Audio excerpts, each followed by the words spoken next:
Well, hello everybody. Welcome to Ellensburg, Washington, USA. The local time is 1:42 in the PM on a Friday afternoon, and we will begin our program on the Swakane Biotite Gneiss and Chelan Migmatite at the top of the hour at 2 o'clock local time. So a little more than 15 minutes from now. Hope you can join us then. Hope you can join us now. Skip ahead if you're watching this in replay, but in live here we're going to visit with folks and do a few thank yous and just say hi to everybody and make sure that we are doing okay today.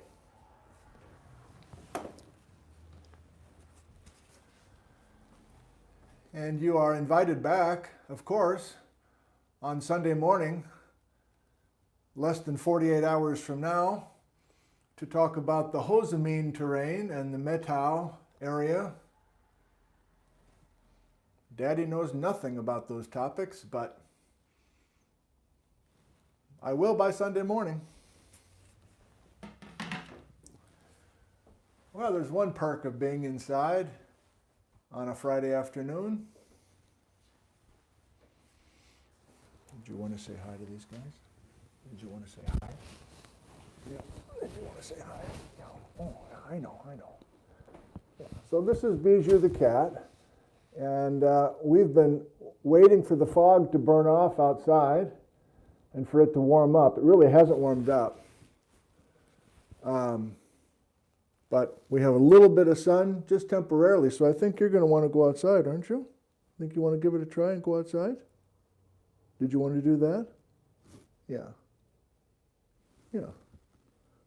What do you think? I'll just leave the door open a crack and we'll let you go outside if you want.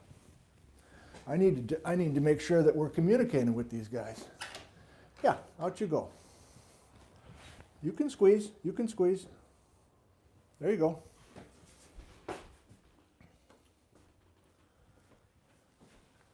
All right, so I do have questions for you.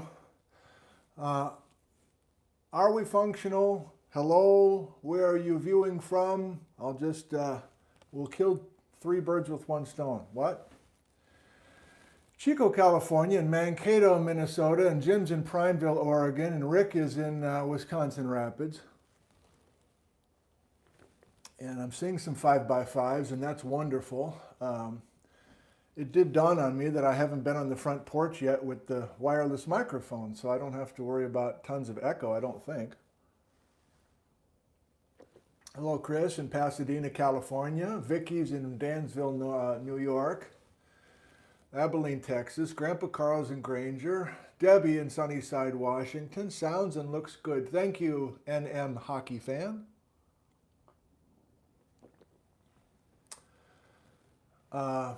Thank you, Paul.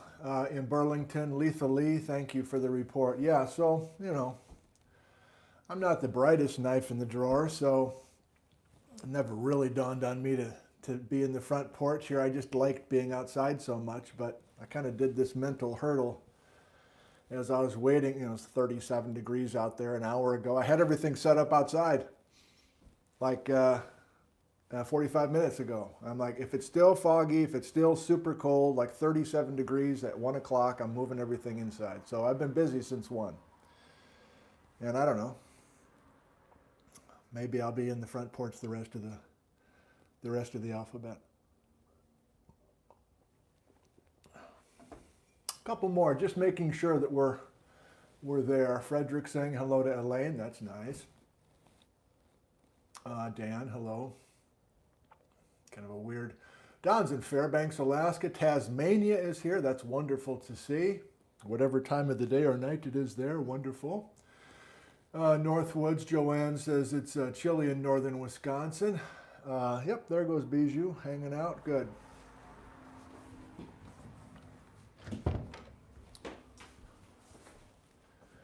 The Netherlands.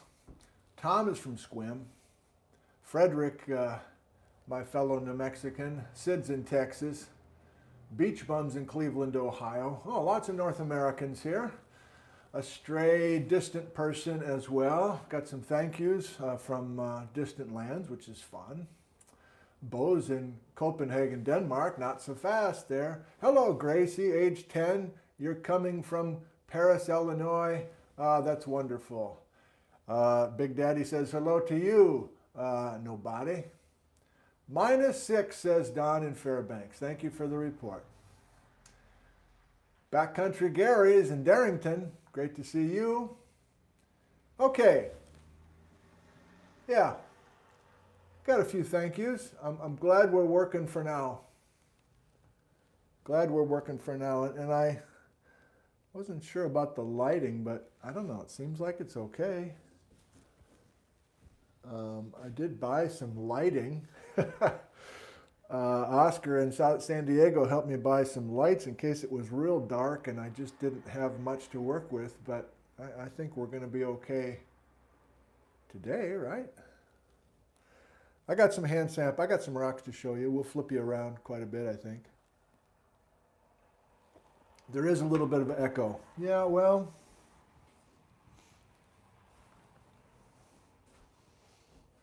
I don't know. I could open those windows. Hang on, Patrick.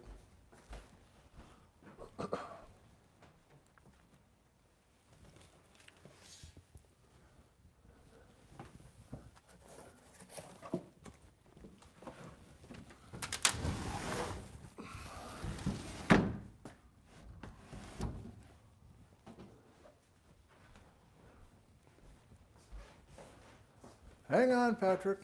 Hot mic.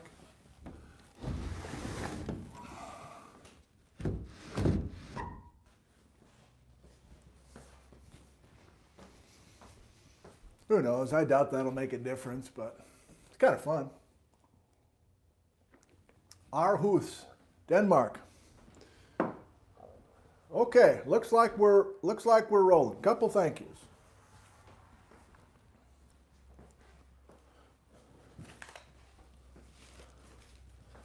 Give me a second, I check my laptop.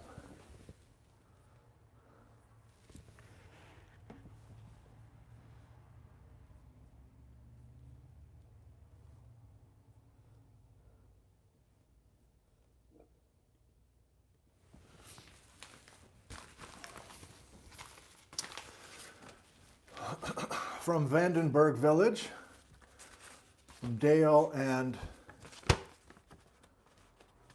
Anna.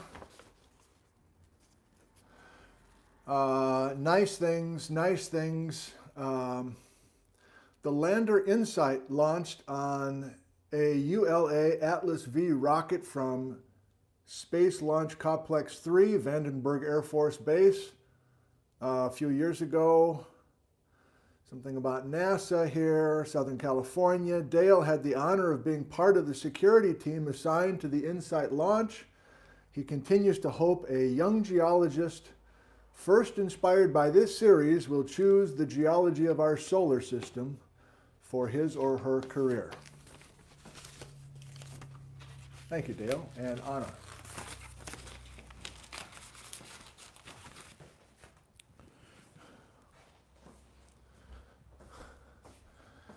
Okay, I try hard not to make this all about me. And yet, here I go with another thank you involving my family history. Do you remember all this? What was it, like a month ago that I kind of showed everybody the trunk that my great-great-grandfather Nicholas used as he came over from Elm, Switzerland? And we didn't know the date, and we didn't know the port, and thanks to you guys, we solved that problem. And then last time I thanked, I guess it was Anna, the same Anna, for this book.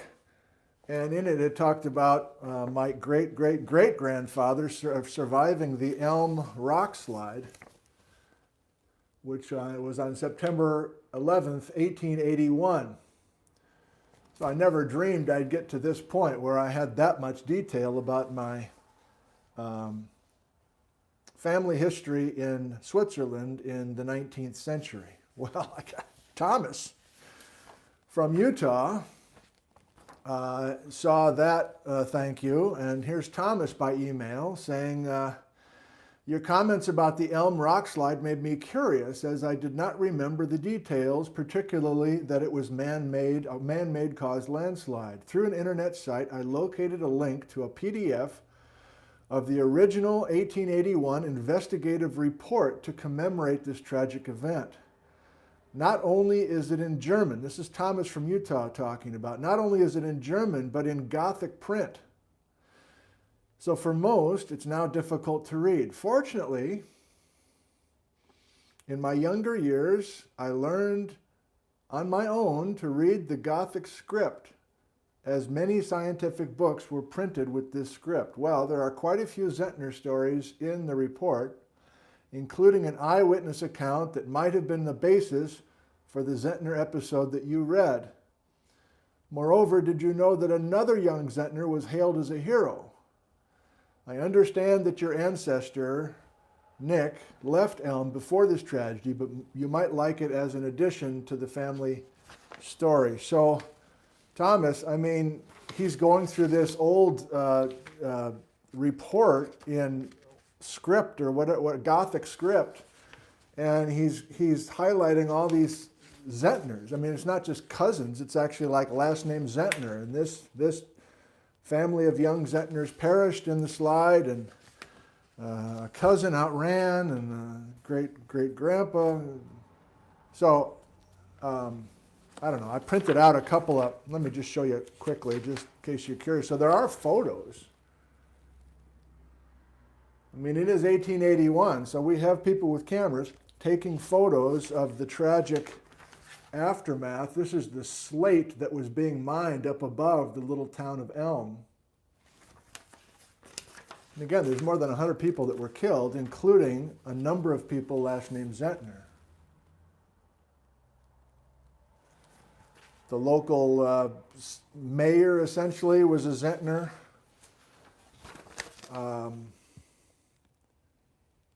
There's a lot of names that I remember from my youth in New Glarus, Wisconsin. Of course, many of the folks that settled in Wisconsin, where I'm from, are families that came over from Elm.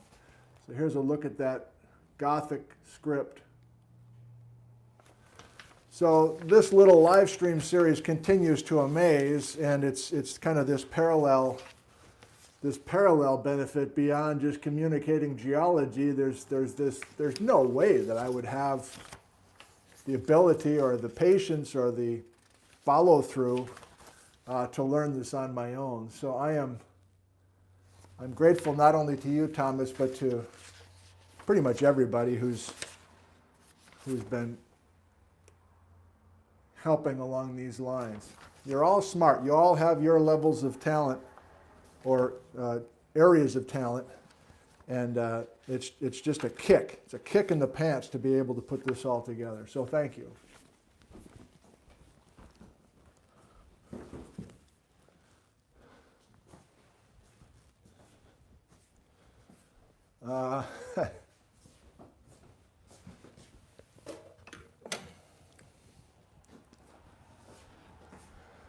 Because of the Wi-Fi clown show that I had last time on Sunday morning, I'm not sure, I can't remember on the second attempt if I properly thanked Sam Klindworth, son of Jeff Klindworth, and Nick Trommel. And I just saw Nick at Vindman's an hour and a half ago, and I want to thank them again. I'm holding it carefully now. I want to thank them again for this amazing fruitcake, and we will. Oh, why not? You want to try it right now? I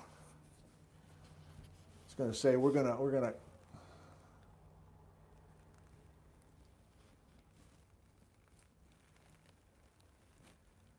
Oh my God, that is a dense fruitcake. And it's been soaking in rum. I can smell the rum. Oh yeah. Oh yeah. So I got some plans for this fruitcake in a couple of weeks, I think. but I wanted to show you the goodies inside. Daddy getting crunked on this without even eating it. It's crunked a verb. So thank you, Vinmit. So thank you, Vinman's Bakery, for the wonderful fruitcake.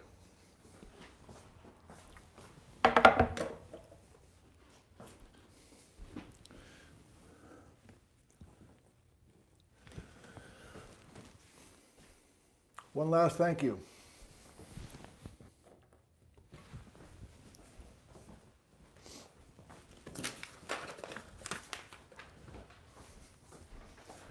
Two thank yous for folks coming from up north there. This is from Robin, who emailed this morning and said, Nick, I don't know if this is of interest to you, but I'm sending it just in case. I dug this green rock up in my backyard in Quesnel, British Columbia. Last summer, it came in a large flat sheet and breaks easily. I am enjoying the current live stream series in replay. The BC stuff is excellent, even if you're mainly talking Washington. So you're right, Robin. I won't be back up in BC much beyond today, but thank you for a little chunk of Quesnelia. And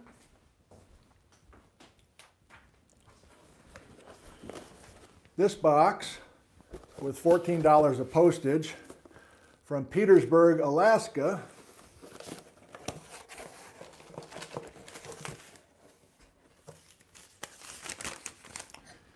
Dear Nick, back in the day I used to fly a bit. I once landed on a small bush strip in the mountains east of Dease Lake, British Columbia, and picked up this rock. Another green rock for your collection from Northern Cache Creek. Love your work. My wife and I have been your fans for several years. Doug and Kathy. P.S. If you ever drive the Alaskan Highway and need a place to stop, we are 1 hour south of Whitehorse. So Doug and Kathy,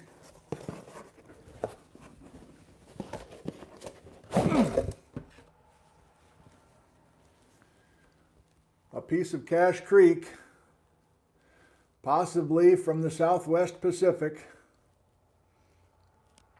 And I can see that you've had this on your bookshelf, Doug and Kathy, and the fact that you thought to send it to me is much appreciated.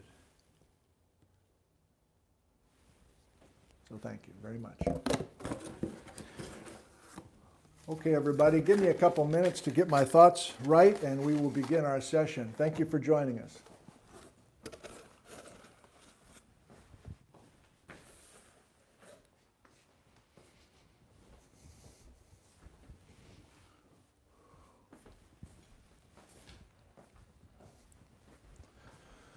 Hot mic.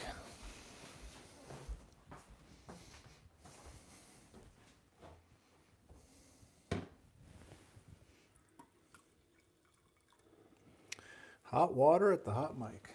Hot mic at the hot water.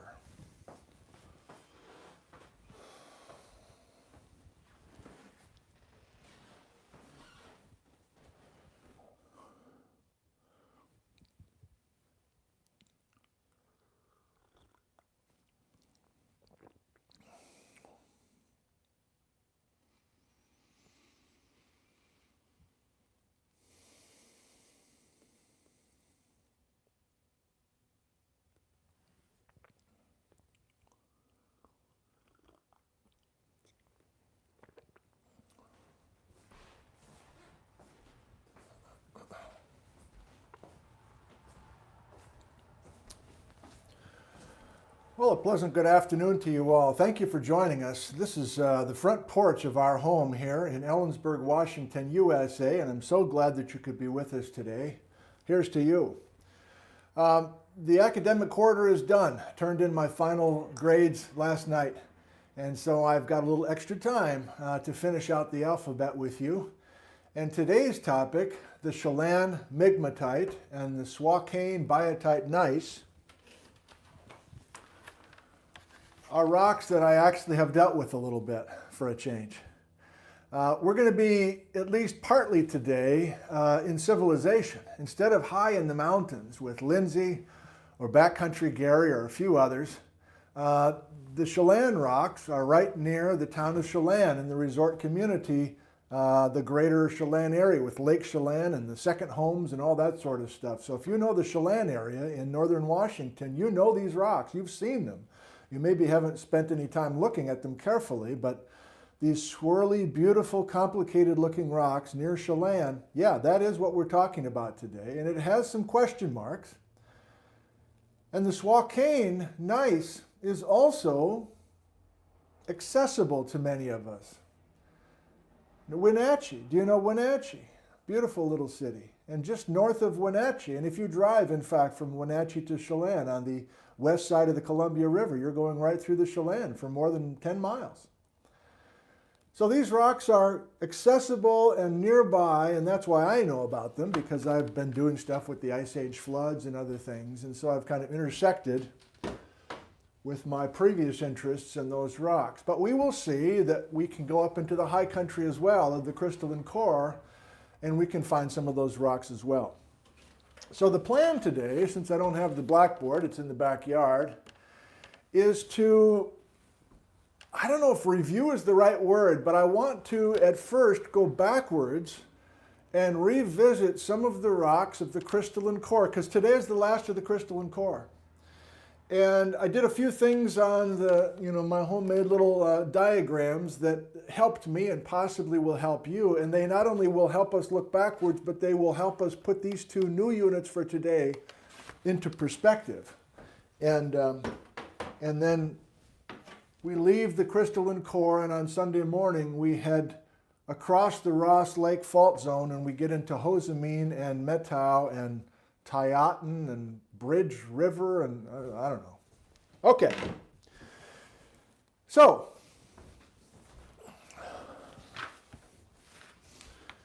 here's one way to kind of not only look back to the crystalline core, but look ahead. The first act here is to go and look again at each of these units that we have discussed. And then, of course, here's Chelan and Swakane, the two new guys for us today. But real estate-wise, these two guys are not a major player compared to the Skagit Gneiss, let's say, or even the Nepequa, etc. So these are question mark guys. They're kind of oddball guys. They have questions of their own. They don't nicely fit into much of the rest of this stuff. And yet I'm very interested in both of them for a number of reasons, and I'm hoping to get you interested in them as well. Again, once we cross the Ross Lake Fault, we're into Sunday's content, and we're really out of this crystalline core. Remember, this is the Straight Creek Fault. Okay. So let's see.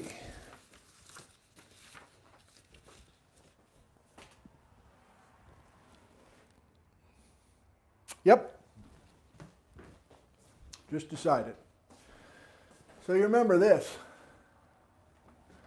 This was the way that I was trying to keep track of these things and correlate these terrains, not only in the crystalline core, but going all the way back to western Washington and the San Juan Islands, etc.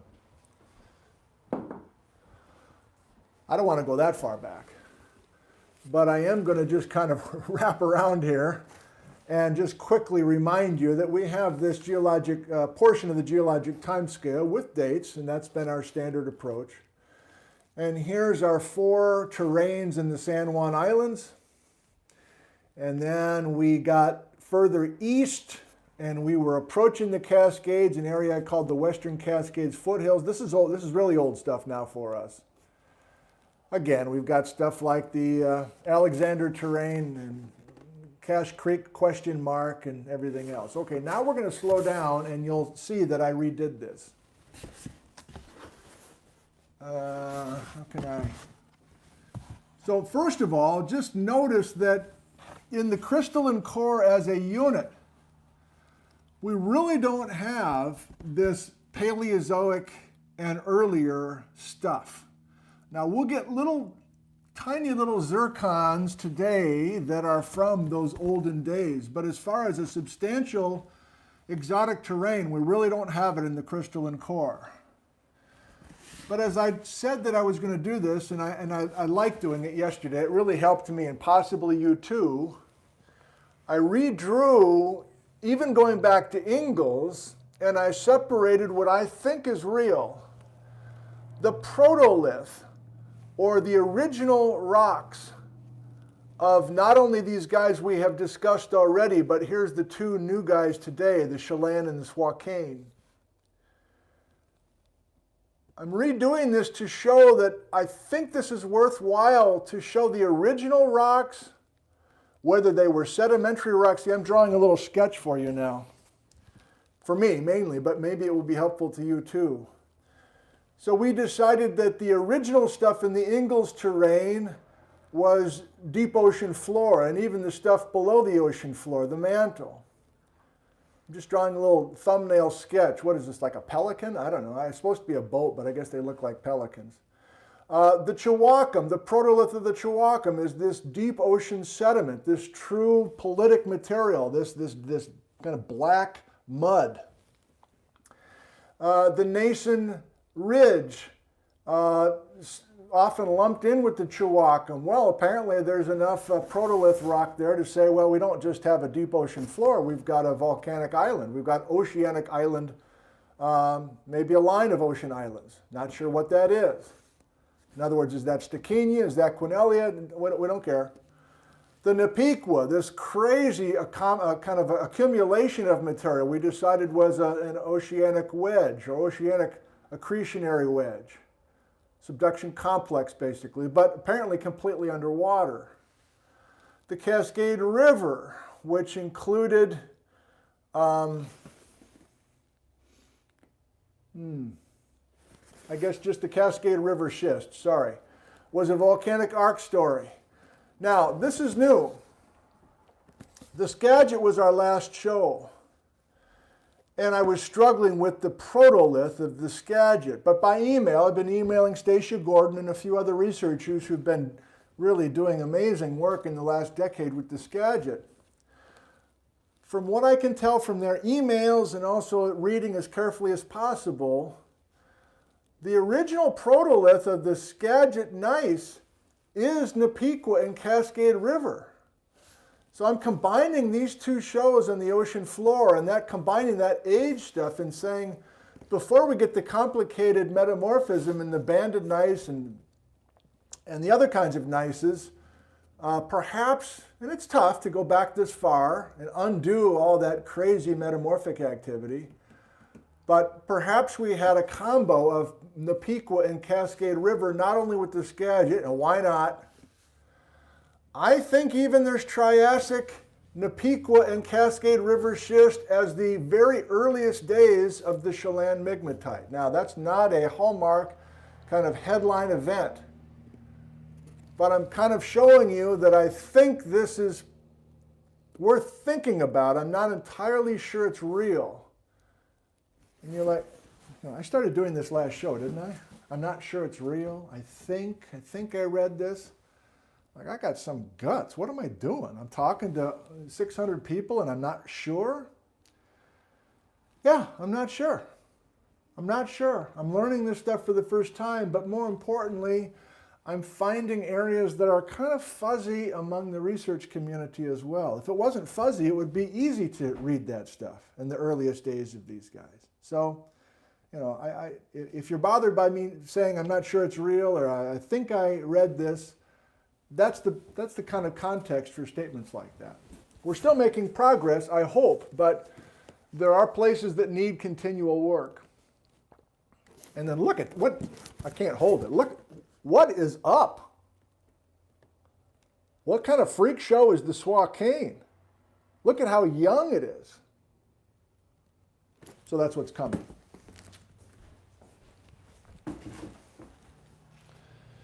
Now,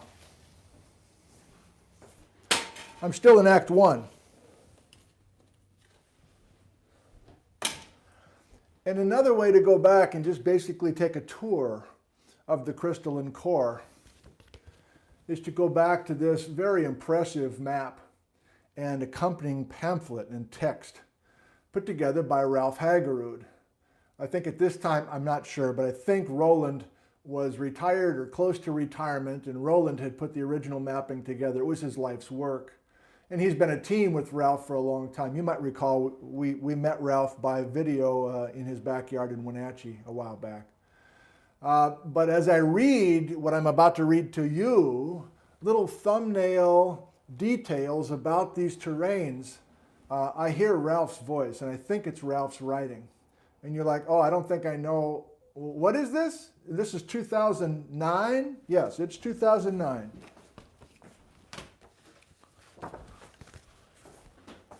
And I'm going to be reading to you from this pamphlet, which is loaned to me by Jim Patterson. No, what was his name? Former student of mine. Can't do it. Student Patterson, it'll come to me. James Patterson. This is what I'm going to be using to share with you, because I like the little thumbnails that Ralph gives us, in part because he kind of hints at a few of the questions that remain. He also gives us more rock detail. And I feel like I need, and many of you have a very kind of deep interest in this area. And my little casual terms of a few little rock types is maybe not enough. And you might as well hear from the source immediately. And you're like, I still don't think I have seen this publication. Well, sure you have.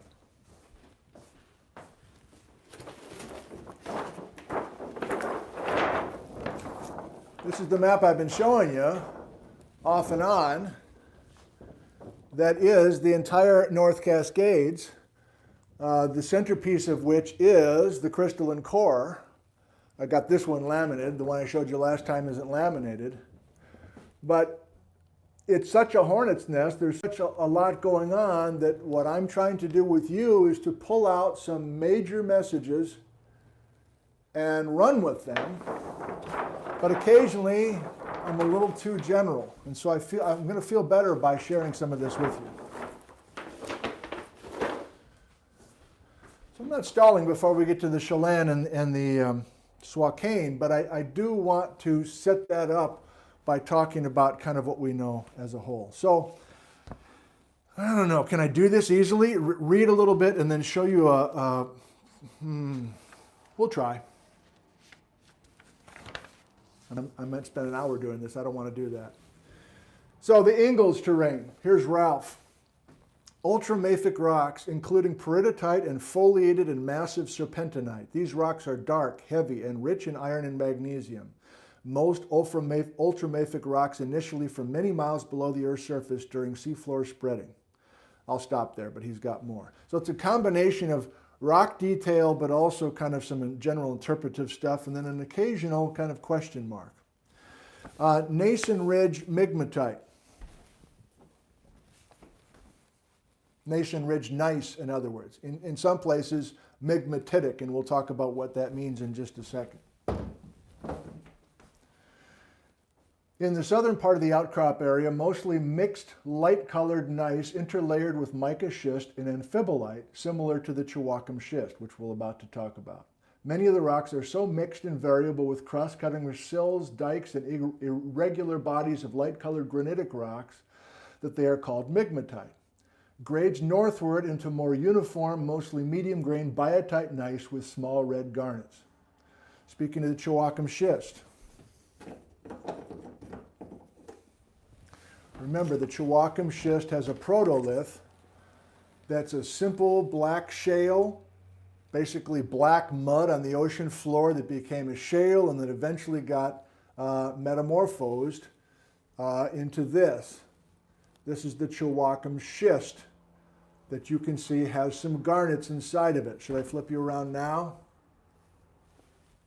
I say, should I flip you around now? So we've looked at the Swaukane before.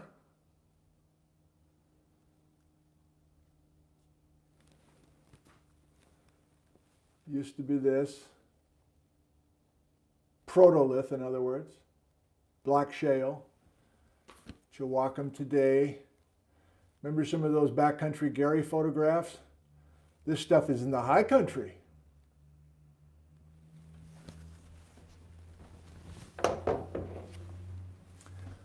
Not the Swaukane, but I can't hold it. Remember, occasionally the garnets get out of control. I'm not sure that there are garnets this big in the Swaukane, although maybe somebody can say that. Okay? Hope this is helpful. What does Ralph say about the Swaukane? Mostly well-layered graphitic mica schist locally contains minerals that only form in aluminum-rich rocks, which suggests that the schist was once ocean floor mud, rich in aluminum-rich clay minerals. Graphite, the mineral form of carbon, is the metamorphosed remains of organic matter in the original mud and imparts the dark color to many of these rocks. So he's right. Ralph is writing to a general audience, which I appreciate. We keep going. What are we doing?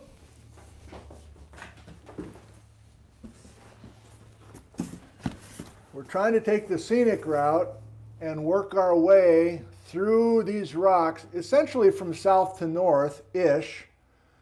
I mean, this is down by Mount Stewart, of course, the Ingalls and the Swaukane. So I'm talking about the metamorphic equivalents, which I'm still working on, but I think most of the metamorphism is happening late. Much of it, not all of it, but much of it is happening post 100 million years ago. Okay, so we just did these guys. Napiqua, I don't have any Napiqua for you. But what does he say about Napiqua? Remember, that was the dog's breakfast. Napiqua schist, predominantly fine-grained hornblende mica schist, fine-grained hornblende-rich schist, and amphibolite and quartz-rich schist, as well as minor gneiss, marble, and ultramafic rock. Most of these rocks were derived from the deep ocean sediments and ocean floor basalt. The quartz-rich schist is metamorphosed chert, a rock composed of the tiny siliceous shells of marine plankton. The age of the original oceanic rocks is uncertain, but comparison to unmetamorphosed fossil-bearing rocks in Canada suggests to many geologists the Napiqua schist includes Permian and or Triassic rocks. Is that what I said?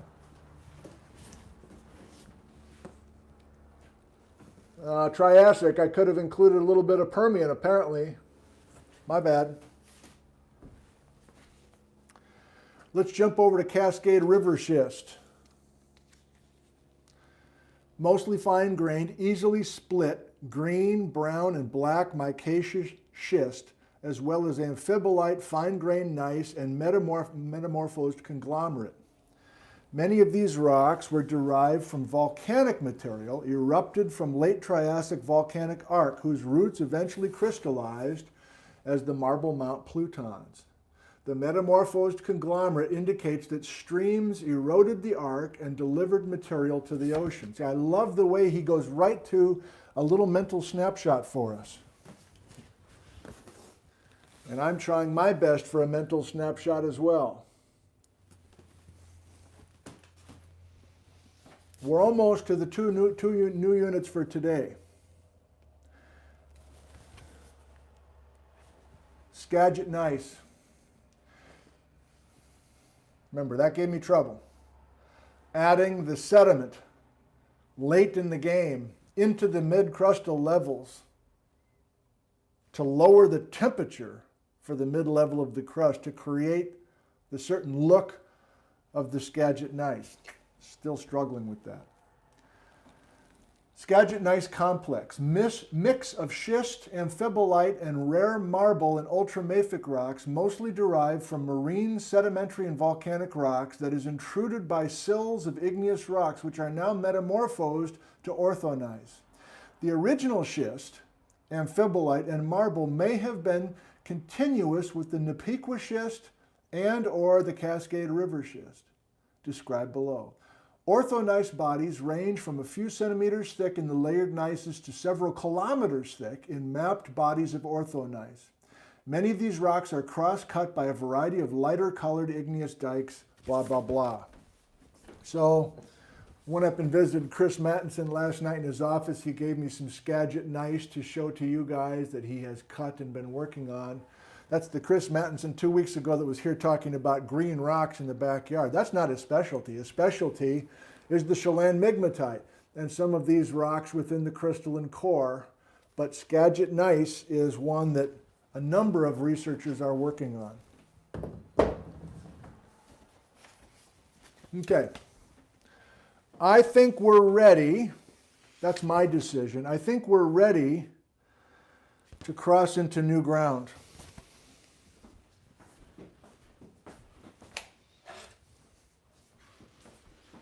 And why not?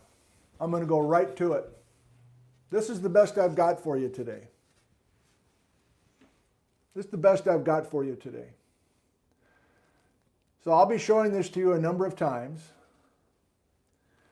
This is the Skagit I just got done talking about.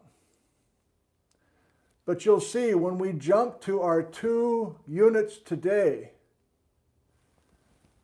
even though there's questions, even though there are dissimilarities with the Skagit, there are a couple of major themes that happen with today's terranes. The biggest of which, do you remember the Skagit was this rock that after 100 million years ago got plunged more than 20 miles into the earth to create the metamorphic banding and the metamorphic gneisses going down in the geologic elevator? Do you recall that? I still don't totally get why that's happening. But here we are with both the Chelan Migmatite and the Swakane Biotite gneiss that are doing the same frickin' thing. They're also going down. And by using the metamorphic minerals in the Chelan and in the Swakane, we can approximate the maximum depth, like how deep did the elevator go? 22 miles down, 20 miles down, 26 miles down. So by far our deepest look into the absolute lowest levels of the crystalline core is this Swakane, even though it's really young. Let's just pause and say that again. I never put those two thoughts together until right now. By far the youngest, whoa, that is interesting.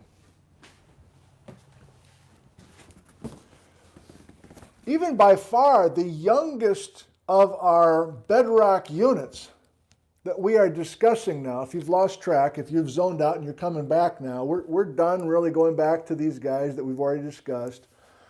We're taking our most recent terrain and comparing them to today's 2 terranes. And what I just realized by putting these concepts together in one sentence is the Swakane Gneiss is clearly the youngest of the rocks, but it was plunged deeper than anybody else. What is up with that? What is up with that?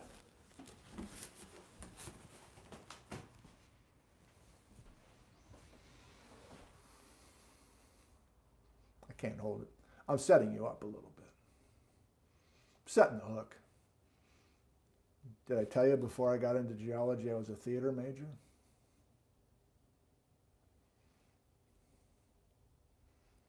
Part of this is trying to get you to come back, trying to get some things going. I wonder why. Maybe we'll talk about it next time. Maybe we'll talk about it in December. It's all showbiz, I guess. So, all 3 of these guys are doing this crazy go down, plunge deeply, and then all come up, but I can't hold it. Notice that the Chelan, I'm ahead of my story now, but I'm just kind of rolling with it. Notice that the Chelan is a little bit out of sync with everybody else. It's getting a head start. It's starting to come up the geologic elevator starting 80 million years ago, according to Chris Mattinson. Whereas the Skagit and the Swakane are not really starting to come up until 50, and then it's a rapid rise to the surface, as we discussed with the Skagit Gneiss last time. So we're not in total sync with our ages, with our going down, with our going up, but that first major concept of just taking the Gneiss T plunge, I'm dating myself, but just down, man, down, and then up, up, up. What is up with that? No pun intended. And do you recall, really spitballing now, but I'm having a good time, hopefully you are too.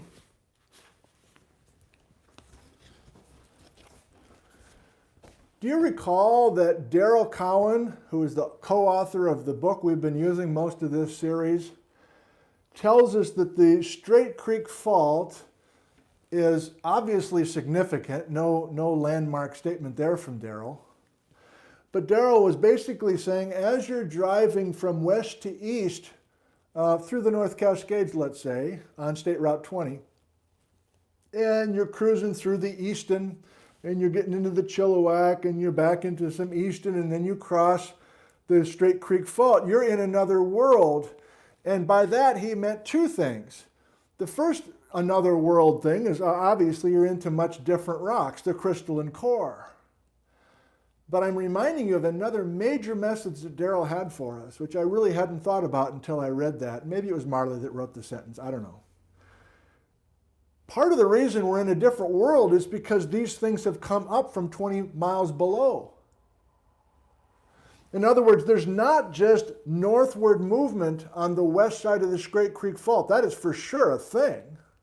You remember our piercing points. But in addition to the west side of the Straight Creek Fault going north, we should also visualize the east side of the Straight Creek Fault coming at you, coming up the geologic elevator. And so I think I've decided, maybe it's just me, but I think I've decided that we don't have a perfect match of units on opposite sides of the Straight Creek Fault because this crystalline core has come up from below. It's probably underneath on the other side as well. That's a new thought right now. I'm not even sure that's accurate. But I think the fact we're doing so much vertical lifting on the east side of the Straight Creek Fault is screwing up our units perfectly matching when we restore the Straight Creek Fault. You remember what I mean by that?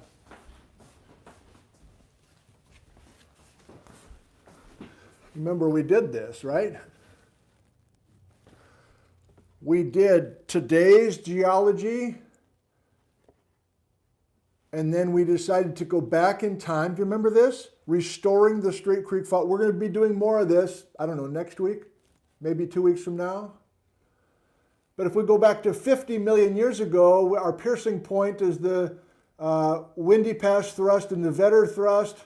It's another fault. It's the Mount Stewart batholith that, remember, intruded up into the Swaukane schist and the Ingalls. My point is, I haven't been adding anything else to these strips because there really isn't anything else that is identical on both sides of the fault that we can use. And I think a big reason for that is our vertical geologic elevator bringing this saddle brown to the surface. Okay, let's reel it in, big boy. Let's reel it in a little bit. Let's be less open-ended and a little bit more regimented now. I'm talking to myself.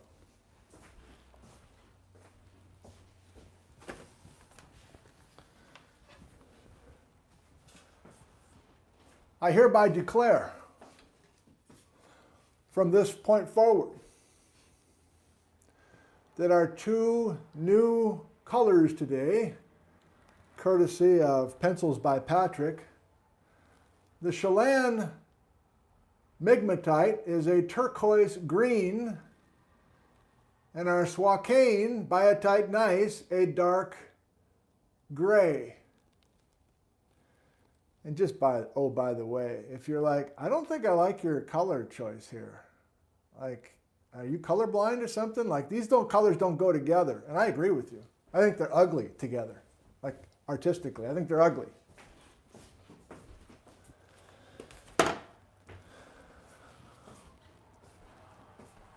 I think they're ugly. But there's a little bit of method to the madness here about taking certain shades of yellow, let's say, or grello.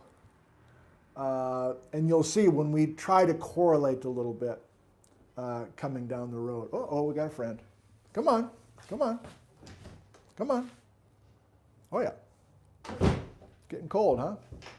Okay. So here's our Chelan Migmatite. You see it's not a super huge guy.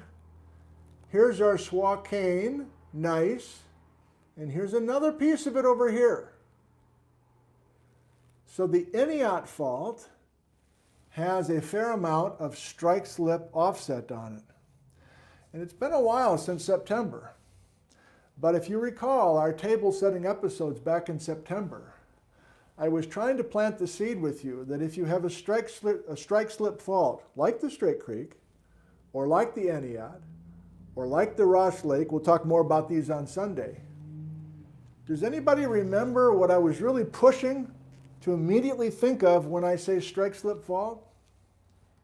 It's 2 months ago. I don't expect you to come up with an answer. Plus, there's a delay. I was trying to say strike-slip fault, oblique subduction. Strike-slip fault, oblique subduction. And it took us a while, I think, to actually communicate what oblique subduction meant because we didn't have context for that idea. And I think I'm going to be vague again about it today, to be honest. But oblique subduction generally means we don't have two tectonic plates hitting head on. We don't have plates colliding in an east-west sense. Instead, oblique subduction is a plate coming in kind of side-swiping the other plate in the sense of North America, Western North America, and an oceanic plate. Yes, I am setting you up once again for December. If we bring in a tectonic plate obliquely, that's going to trigger formation of some strike-slip fault. So I'm just trying to remind you that that's something that will be useful to us. Anytime we run into a strike-slip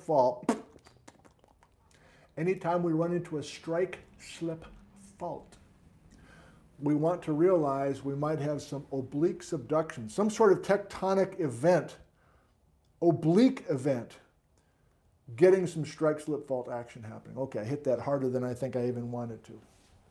Okay. Oh my God, are you right here? Are you right in the open window? You're learning geology with us? So here's a part of the Chelan Migmatite.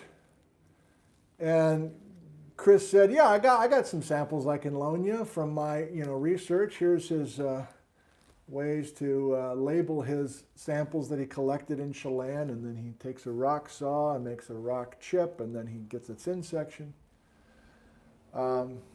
But when I started actually picking a few samples to share with you, it's like, we need an outcrop scale. We can't really see it just like this. So let me show you some photos, especially if you've been to Lake Chelan and you think you may know what I'm talking about with this Chelan Migmatite. A picture's worth 1,000 words.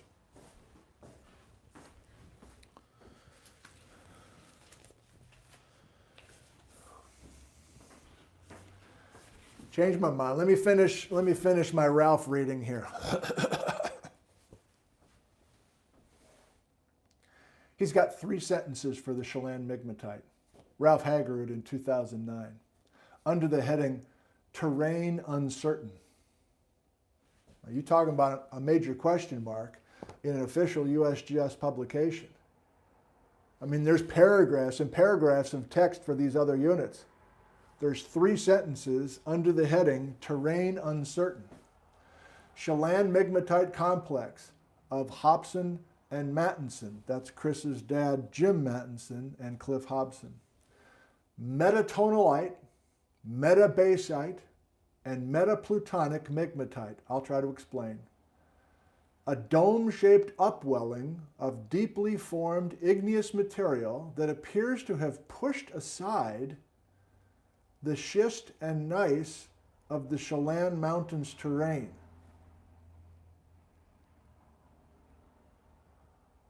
That's a weird sentence. I'll just leave that sit there. I don't know what to do with that sentence. but his brevity speaks volumes. And while I'm here, he's got a few more things to say about the Swakane Biotite Gneiss. Well-layered Biotite Gneiss formed by metamorphism of sandstone. Zircons separated from the gneiss and analyzed for uranium and lead isotopes give ages of 1.6 billion years, among the oldest ages founded in the North Cascades. Although geologists debated for many years about the significance of the old zircon, we're in the Swakane right now, the most recent work by Jenny Matzel in 2004 shows that the old zircons are accompanied by other younger zircons merely 73 million years old. The old zircons are now thought to be grains eroded from much older rocks and deposited along with younger zircon grains more recently than 73 million years ago. Not long after these grains were deposited, the sandstone was deeply buried by the rocks of the Chelan Mountains terrain, I'll explain, that were thrust over it. The sandstone was metamorphosed and eventually unroofed or exposed when the overlying rocks slid off during the extensional event. Again, I've got things to say, but let me show you hand samples of these two things that Ralph just got done talking about. This one feels a little disjointed, but I hope you're kind of rolling with it best you can. Again, I promised it was mostly outcrop photos I wanted to share with you for the Chelan, but the Swakane, oh, I got good stuff. In fact, after I got done interviewing Ralph Hagerud in his backyard on that hot early September day, I drove quickly up to Swakane, just north of Wenatchee, and I knew I was going to talk about it, so I grabbed a few hand samples. So this, and I'll show you some photos as well, but this is the Swakane Biotite Gneiss. Let me flip you around.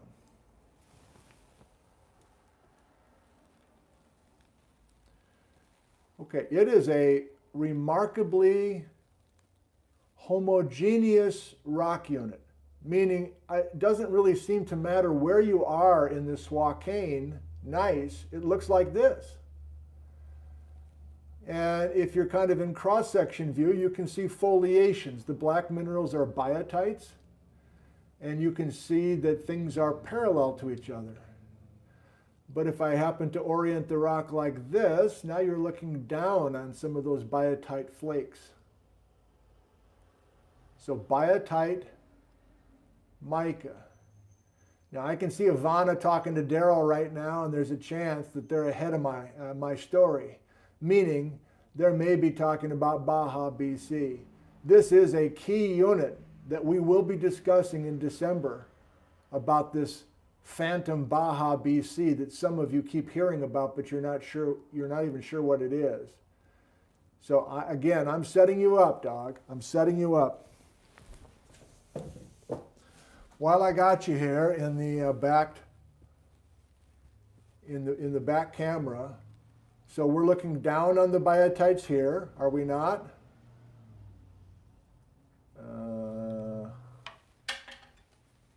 Yeah. And then if we can get a spot where we can see the foliations. And this is a pretty big terrain, and yet it's almost all this. Now, I don't like that sample as much. So I had a stroke of inspiration this morning about 11, so I quick bicycled up to school. And I said, I got this Swakane, but can I show the protolith? And I can. So this is what's called an arcosic sandstone.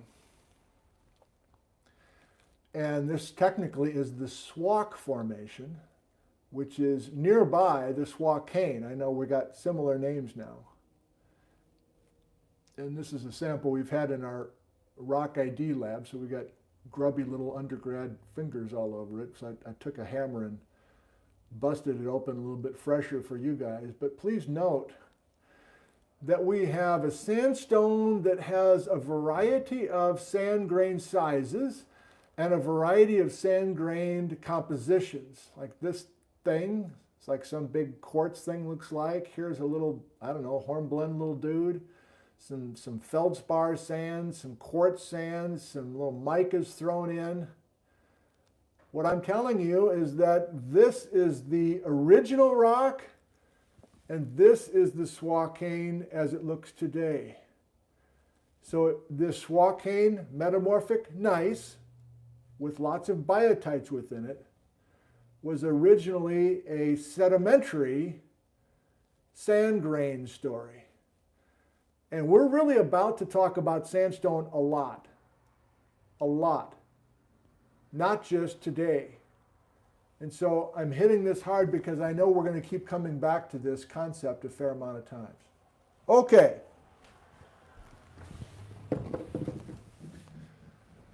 I didn't mean to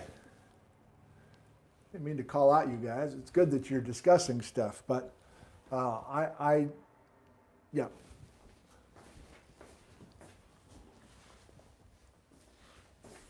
So what do I have prepared for you?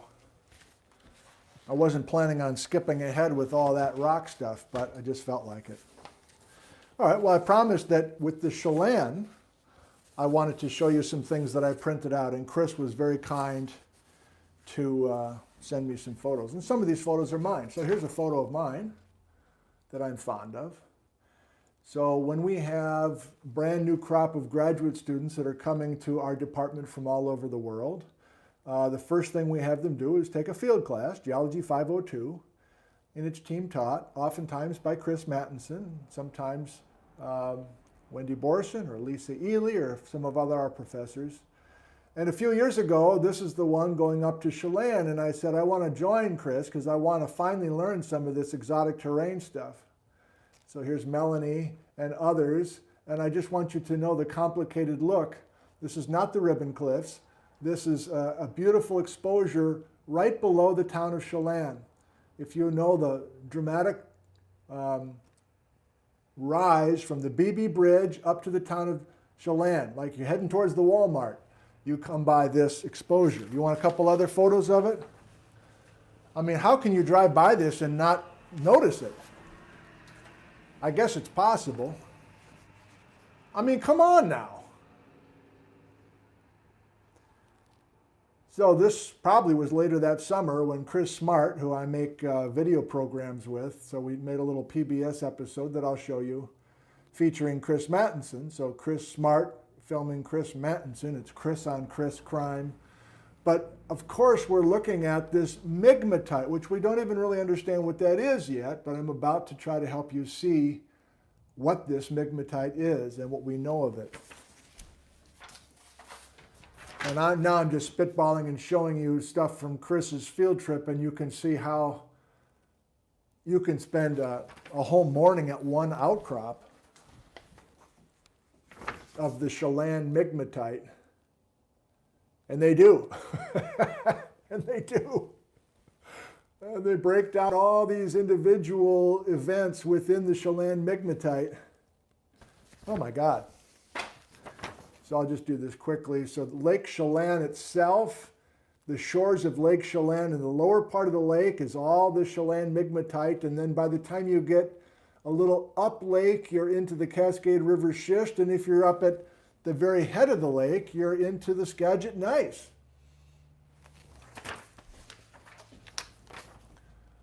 More just giving you a sense of how incredibly complicated this Chelan Migmatite is. And just let me pause. So where are we?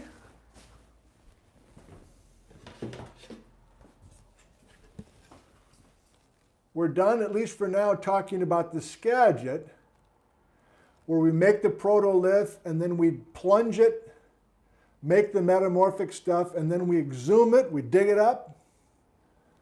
Now we are firmly talking about the Chelan, which has some early days of granitic action, tonalites, diorites of these ages. But we're doing the same damn thing, man. We're dunking it. And notice that the dunking or the plunging of the Chelan is earlier than the dunking of these other two guys.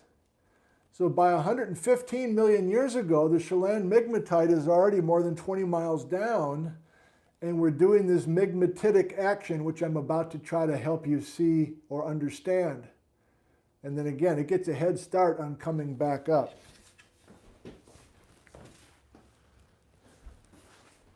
What was the other form that we were looking at? Same idea?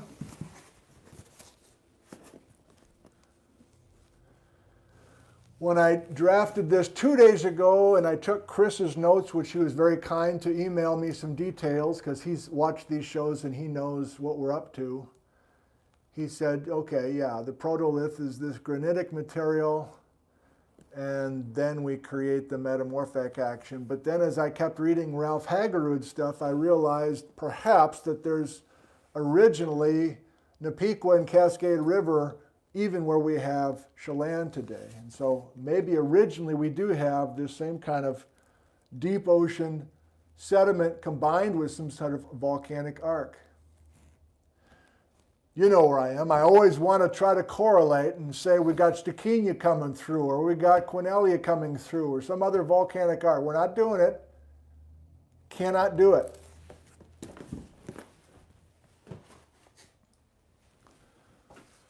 But if you want to get down into the gory details with the Chelan, tell you what you got to do. You got to take a step ladder. You send one of the grad students up the step ladder, you mark off an area that you want to sample, you cut that rock, the Chelan Migmatite, into these billets, these little dominoes made out of different rock. Then you cut thin sections and you look carefully under thin sections. You also collect some zircons, which we will talk about ad nauseum over the next few weeks. And so, yes, you can look at the Chelan in kind of an old-fashioned outcrop sense, but there are these new techniques to help us really dig down and get some impressive detail out of these complicated rocks that we could not get even 20 years ago. This is a place right along Lake Chelan. So you're all kind of huddled next to the road, you know, lots of tourists, lots of people zipping back and forth. But you know, you're often in the shade late in the day, and then very down, right by the road, there's all this detailed cumulate and fractional melt. So let's not beat around the bush anymore. What is, as I understand it, which is always a caveat, isn't it? As I understand it, the main themes to learn from the Chelan Migmatite. The main message, when I see the Chelan Migmatite today, is I think, wow, we are so deep in the crust that we are beneath a magma. Like quite often, you have a big pluton, which was liquid magma originally. Like the Stewart pluton, if you recall. The Stewart pluton, 93-ish million years old. And that's this liquid magma in the crust that cools off and forms this beautiful plutonic rock. Well, this research team that I'm going to be assisting is mostly working with plutons, at least Mike Eddy's part of it. He's just going pluton to pluton, pluton to pluton, and learning about the details that's recorded in the pluton. But the Chelan Migmatite is a rare chance to look at what was happening beneath the pluton.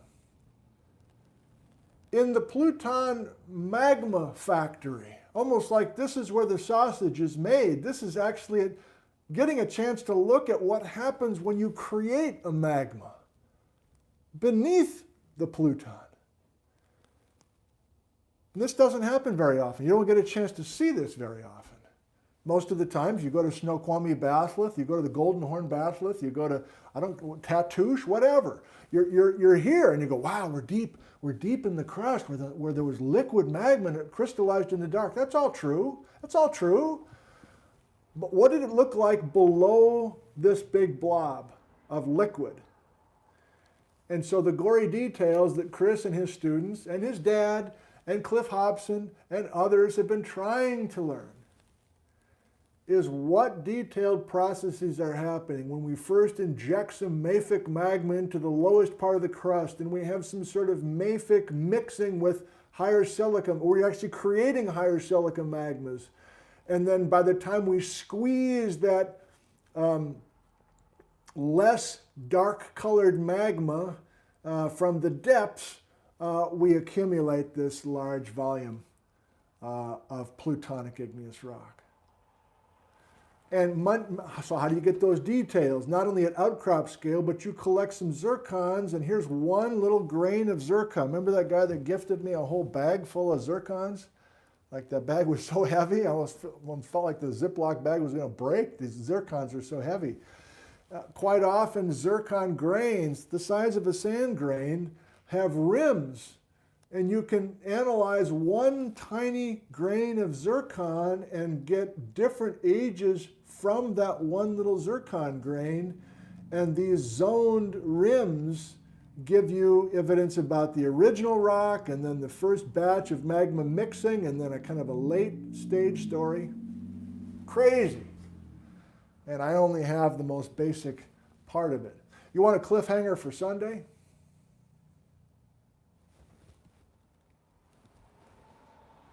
Cliffhanger for Sunday. This is the shelag. Hey, you want a cliffhanger for Sunday? This is the Chelan Migmatite. Where's the pluton that reaped the benefits of all this sausage making? Is it gone? Or is it someplace a little further to the north on the other side of the Ross Lake Fault Zone? Tune in Sunday for more of Chris Mattinson's work.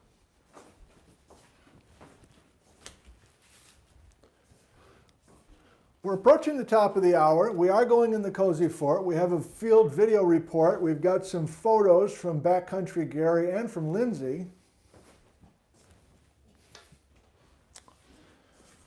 But for those that want a little bit more Swakane in their life, is it really Swakane or Swakane? It's Swakane.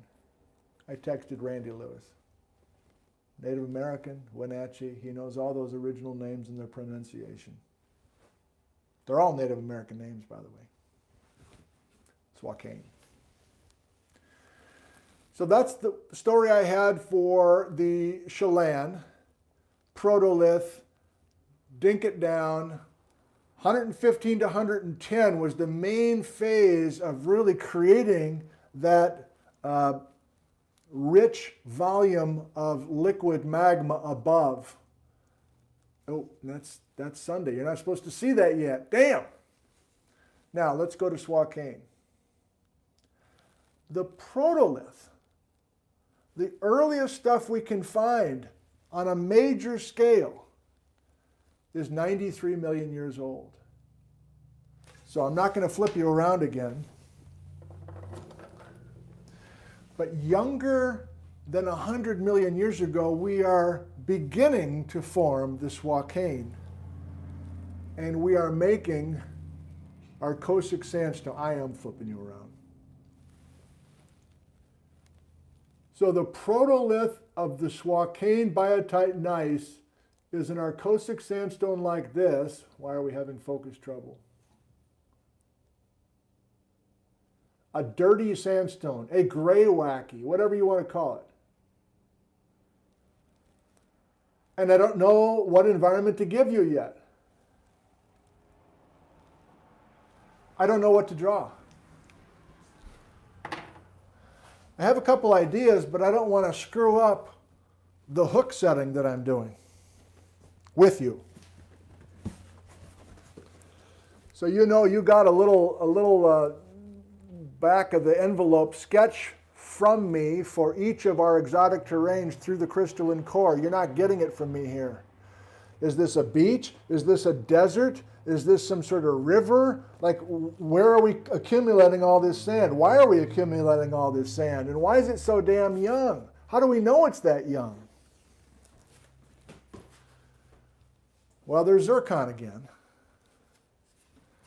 And that leads to some confusion. And Ralph wrote that a little bit in his little text, his little blurb about the Swakane. Even though almost all the sand grains in the Swakane originally, this is before the gneiss now, right? This is just when we have truly a sandstone, almost all the sand grains are between 93 and 81 million years old. Is that right? It's not right. It's not right. It's not right.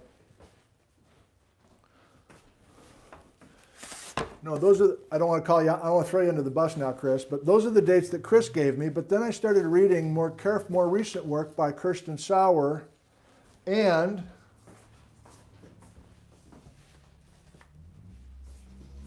I think I just did throw Chris under the bus. My bad. So I enjoyed this paper that I kind of read in the last 48 hours. From Alabama, Matthew Gatewood from University of Alabama, Roll Tide.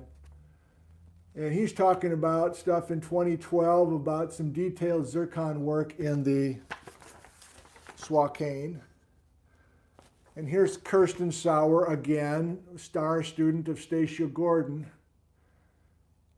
And these papers continue to come out from these guys, but this is just simply a Swakane, mostly a Swakane paper, not talking about correlations with other places.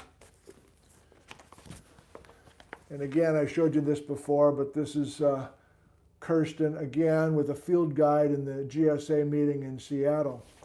So I want to change what I have on the box and go to this. To me, this is the most current view of the Swakane Biotite Gneiss. Yes, we have an Arcosic sandstone protolith. No, I'm still reluctant to draw a picture for you about what that original protolith environment looked like. Yes, there's some scattered, very old Precambrian zircons, and so the Swakane brings back a painful memory for me, actually. I had, back in the olden days when we actually led field trips for anybody who was interested, I had a large group one Sunday afternoon, and we're screwing around just north of Wenatchee up on top of, what is that, up on Sunny Slope and Birch Mountain, whatever, and we're just hiking where we shouldn't be, like in the subdivision behind whatever. And I'm up there and I'm talking about the Swakane being a Precambrian craton to like 100 people, you know, and they're all like nodding and like some are taking notes and stuff. And I'm saying, yeah, this is like an exotic terrain. The Swakane, it's a Precambrian craton from another continent. And I was using old research that talked about finding some Precambrian constituents inside of the Swakane. I just ran with it and assumed that the Swakane was, what a buffoon. So, you know, walking back to the vans, there's a geologist that came up. I won't say his name, but he did it very nicely. He said, hey, great trip. You know, everybody's nice to see so many people interested in geology. And yeah, that part about the Swakane being a Precambrian craton. No. So I'm like, oh, God, really? So I've since been up to speed on that, and I know that most of it is 93 to 72. So this was hit hard by Marley and Daryl as well.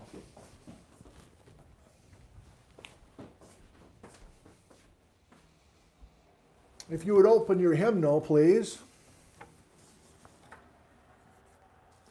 to page 148, and you will see in outcrop the Swakane Biotite Gneiss that is kind of interestingly gently folded, kind of a gentle anticline here, north of Wenatchee. Let me just read Marley's text that goes along with what I'm trying to say here. North of Wenatchee, the road passes high cliffs of Swakane Biotite Gneiss for the first 13 miles on the way to Chelan. Several small quarries that mine material shed from the cliffs as well as the flood gravels line the road for the first few miles. The gneiss, which is rich in black biotite mica and prominently banded in places, is the deepest known part of the crystalline core. It originated as a sedimentary rock as young as 72 million years ago and had been buried and metamorphosed by 68 million years ago. A period of only 4 million years, exclamation point. The gneiss forms a broad fold with noticeably south-dipping foliation for the first few miles and noticeably north-dipping foliation beginning near milepost 206. Pegmatite sills that intruded the parallel to the foliation make the fold a little easier to see. Numerous pegmatite dites also intrude along the foliation. Vista Point, blah, blah, blah. Okay, so that's where I collected my samples, from Vista Point. And so the last thing I want to do with the Swakane is not tell you more about this, because that's coming. It's a far-reaching story and it takes a lot of discussion. So I'm just planting the seed with you. But here's our absolute incredible plunge to 26 miles depth, just a few million years after the stuff was created. This is coming from this new zircon work.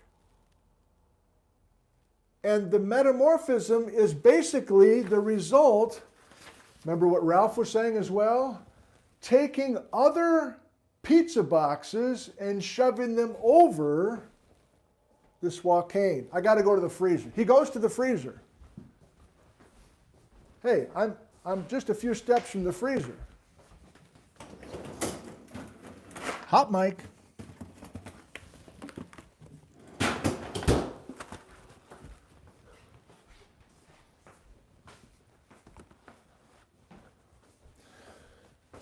So the concept we had way back west on the other side of the Straight Creek Fault involved pizza boxes. And we emphasized that the exotic terranes in the San Juan Islands and even in the foothills of the western foothills of the Cascades were slivers, thin slivers of these exotic terranes that were thrust on top of each other, a stack, a thrust stack. And Darrell Cowan was fond of saying, these are like hats without heads. We just have the hats. We don't have the rest of the terrain. Like we just kind of sheared off the upper part of these terrains and then we stacked them one on top of another along thrust faults. So we're compressing the crust, we're thickening the crust. I know we're talking about pizza now, but the Earth's crust is getting thicker because we keep shoving all these thrust faults. We keep shoving all these thrust slices into an area. And the more pizza boxes we keep bringing in, the thicker our crust is going to be. Well, it's true we're at the Swakane. And this is the youngest bedrock, but the deepest part of the stack. Why? This is a beauty. I'm pretty sure this is from Bob Miller. This is a beauty. Wrong colors for us, but we can live with it. Can I get a little closer?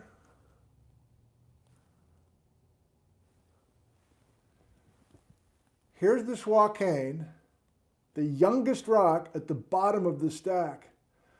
What I want you to notice is that there's a low angle fault here, a low angle fault here between the Napiqua and the Chewacam, a low angle fault here. That's the Windy Pass thrust. So we have 1, 2, 3, 4 pizza boxes, basically near Wenatchee. How easily can we bring the pizza boxes from Western Washington and bring them through the crystalline core? I know we're doing our up and down thing, but there's also this kind of faint pizza box story coming through the area as well. And notice that our Ingalls being thrust on top of the Chewacam has already been discussed, but now I'm adding that below the Chewacam is the Napiqua, and below the Napiqua is the frickin' Swakane. Of course, what else do you notice? It's Pluton City here. It's invasion from below madness in the Napiqua and the Chewacam, There's not one pluton that cuts through that Swakane. Now, why is that? I've been thinking about it. I think one reason is that the Swakane is so young that we don't have the protolith of the Swakane when we do our first batch of magmas. Remember, the 96 to 91 is a major flux of plutons coming through all these guys. We don't have this rock yet to invade it from below. But there's other reasons that the plutons are not shooting through the Swakane. So I don't know how you're doing here. There's a lot to kind of keep track, especially the way that I'm kind of dancing around here this afternoon. I almost feel like I need to bring it together somehow, but I don't know if I want to. I don't know if I want to.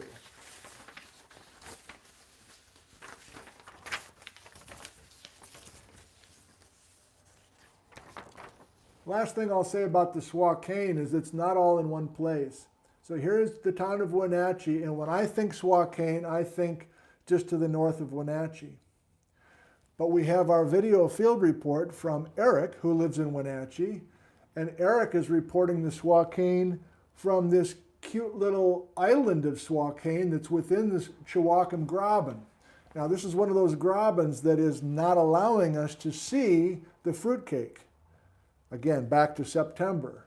These young grabens, Eocene in age, that the floor drops out and we have a bunch of sawdust sitting in place, don't allow us to see the fruitcake. But yet, within that graben, there is some Swakane. Wrong color for us, but yellow. I kind of like it. And here's another major portion and another portion of the Swakane that Backcountry Gary's going to show us. I don't think of the Swakane as up in the high mountains, but he's got some photos, damn it. Dextral offset on the Swakane.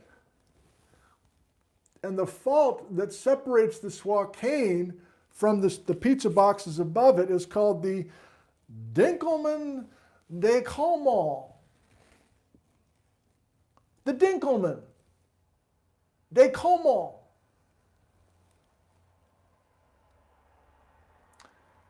Décollements, that's French, bring to mind the opposite of pizza boxes being compressed and pizza boxes being stacked up. Is it possible that we're doing some extension younger than 50 million years? And some of those, what used to be thrust faults, are now actually normal faults. And we're having the crust extend. And we are unroofing some of that material. Like, why do we see the Swakane at all if it's down there at the deepest part of the stack of pizza boxes? Haven't we kind of undone the pizza box treatment younger? A lot going on, right? Here's our main Swakane, the island of Swakane that Eric's going to tell us about, and more of the Swakane that's been dextrally offset into the high country above Holden Village. So we're not really abandoning our San Juan Island thrust stack. We're not totally abandoning it. And I'm wondering how much we can bring the pizza boxes through the crystalline core. All right, I think that's probably enough. Give me just a second to see if I wanted to do anything else out here before we went in the cozy fort, please. Top of the hour? Yeah, past the top of the hour.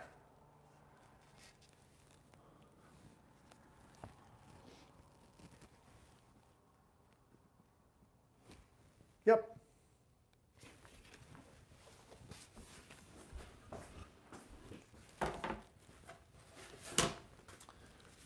We're kind of saying goodbye to the North Cascades. I meant to use this book much. It's a beautiful photo type book with a little bit of geology thrown in, but just wanted to share it with you. Yeah, I think it's time. I think it's time. Cozy Fort by Steve.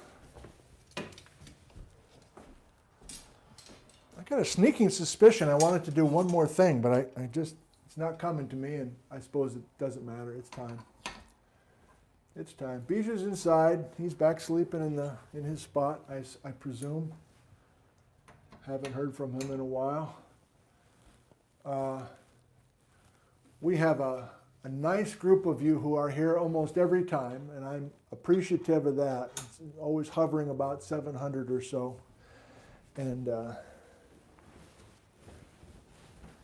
this is hard stuff, so I kind of half expect people to kind of disappear as we continue to get deeper and deeper into this stuff, but it doesn't appear to be the case. And even if it was the case, we'd still be going because I'm learning a lot, for sure. I don't even want to think about Sunday.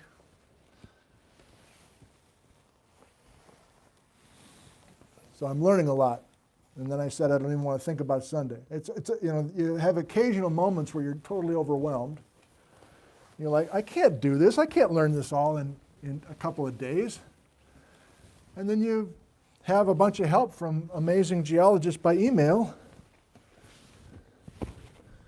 And you make a couple of breakthroughs here and there, and then before you know it,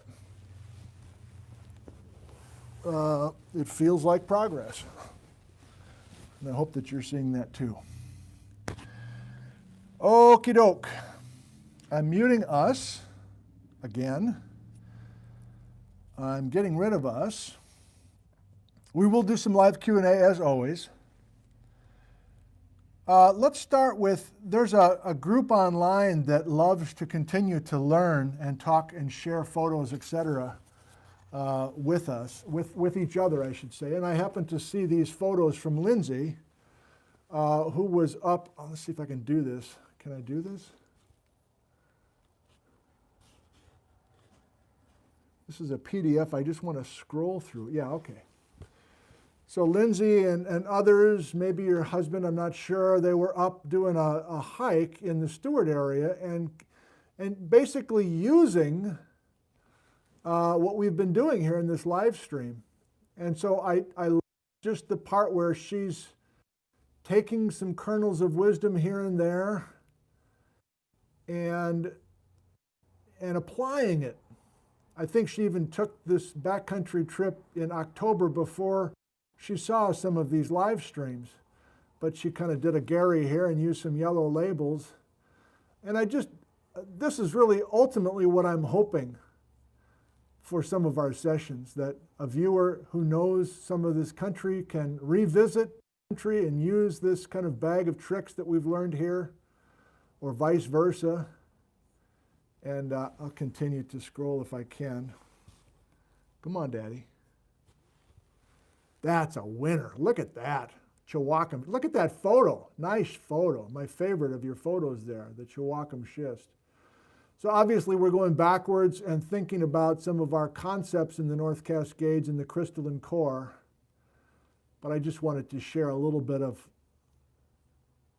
to me, a perfect marriage of beautiful places and complicated concepts.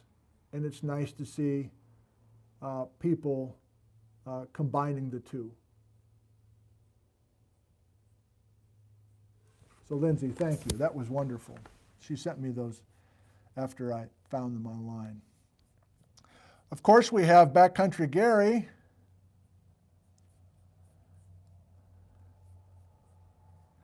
And in the last show, I shared with you that out of all of Gary's photos, this is by far my favorite. And I heard from Gary by email, and he said I would be happy to make a second print and send it to you. And here's the charge, and I'm happy to pay that. And so this is on the way on some sort of canvas print, apparently. And very excited to have this in our house as well. This is part of the Skagit Gneiss, but I cannot get enough of this photograph. Not to belittle the others, but that just sings to me. Absolutely sings to me, Gary, so thank you. I'm excited to have that arrive here. And yes, that's just north of the North Cross Highway, Washington 20, and then looking over to the next peak, there's some of our friends, the Skagit Gneiss, and I love that little squirt of Nipiqua up in the saddles there. Can you see the Napiqua in two places? I'm out of hands to point it out, but I think you can see it. Well, Gary sent some photos. I don't know how long it takes you to put all these yellow labels on, Gary, but we are appreciative, of course. So he knew we were talking about Skagit.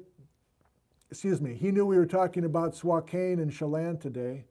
So he sent a few more of his favorite Skagit that he didn't send me before last weekend. So here's Skagit in light and Napiqua, breakfast in dark. And he's got all sorts of comments and notes for me, but I can't do it. I can't read all the notes as I show these. My God, look at that. So Holden Village is a location that some of us know. I still haven't been to Holden Village. That's embarrassing. I was supposed to give a talk up there in August, but of course that got canceled. Cascade River schist is really the only thing in the photo that we've dwelt on. Is that a word? That we've focused on. Everything else is younger plutons and older plutons that, again, we continue to ignore the plutons for the most part. A little bit of the, is this the, what is that? The Marble Mount, yes. So magma of the oceanic island arc that's been totally metamorphosed. More photos from Gary, man. Gary takes the time to post all these photos. If you want a better look, there's a Facebook group apparently where there's a lot of kind of chances to look at some of this stuff more carefully. So maybe somebody can, in the comments, can help you find this Facebook group. Oh, Lord in heaven. So Gary, being a backcountry person, he's retired now, but he has a long history with preserving land and managing wilderness areas, etc. He helped me understand that the Swakane was an important unit because of mining. And there's a long history of deciding what we're going to preserve, what we're going to lock up in preservation versus allow people to extract. So I did not know that the Swakane has a, I don't even understand why it's got a mining significance, but it does. Holy Lord in heaven.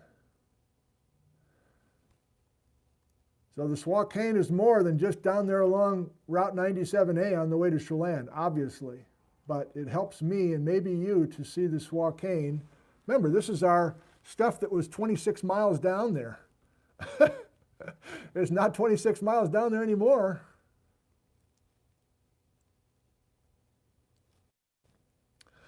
Where'd all that stuff go, by the way? If we lift more than 20 miles worth of crust, where'd that stuff go? I have a significant point here. I'm not done with the cozy fort, but I did want to say this. If we're doing all of this lifting, and we are, so we've made the point that all three of these amigos here are getting plunged 20 plus miles into the crust. And then even though the Chelan is coming back up the geologic elevator starting 80 and trying to catch up with these two guys, which are coming up starting 50, they're all up here by 45. Where did all that detritus go? Is there truly 20 plus miles worth of crust that got chewed away like sawdust and sent elsewhere? Cartoonishly, yes. Although a few geologists have helped me realize that these metamorphic core complexes are actually stretching the crust as well. So we don't have to chew it all up into sawdust, meaning sand, and have rivers take it away. But the question remains, and I don't think this is a new thought for others, but it's a new thought for me. If we're doing, this is too young for our series, but I'm throwing it out there anyway. If we're doing all this exhumation in the Eocene, and we have sedimentary units in Washington that are this age and younger, the chumstick, the roslyn, a little bit older, the swak, the chuckanut. There's thousands of vertical feet of swak and chumstick, for instance. I mean, swak and chuckanut, for instance. Is that eroded crystalline core? That's a new thought to me if that's true. I've been teaching recently that the Swak Formation, I'm off topic now, the Swak Formation in central Washington came from northeast Washington and some uplift of some metamorphic core complexes in the northeast and sending that stuff from half a state away. Well, here's another potentially huge source of sediment if we're doing this a crazy amount of geologic uplift. If I ever do a live stream series to kind of take off after this series and start 50 million years ago and go younger, that's one major thing I'd want to try to learn about. Okay, but we're not done with the cozy fort because we have a couple of quick little things to share with you, and then we'll get to the live Q&A.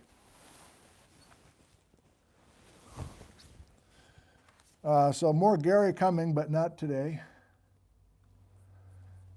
And yeah, so Eric from Wenatchee took the time to go out and make a short geology video from the Swaukane,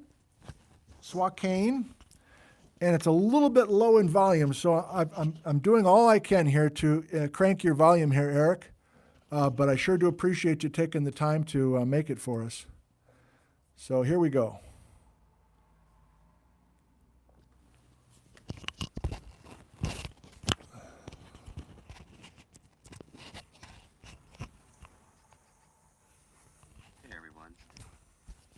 Name's Eric Johnson. That's really low, Eric. I got to start again.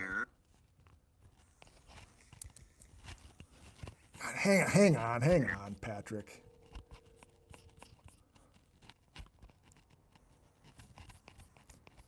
Oh my God, Grandpa, what are you doing? I'm talking to myself.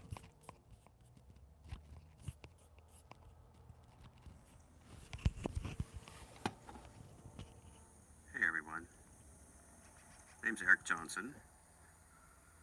I'm here doing my home project on the exotic terrain for Nick's videos, alphabet series on the fruitcake, and this exotic terrain is part of the Swakane terrain, Terrane.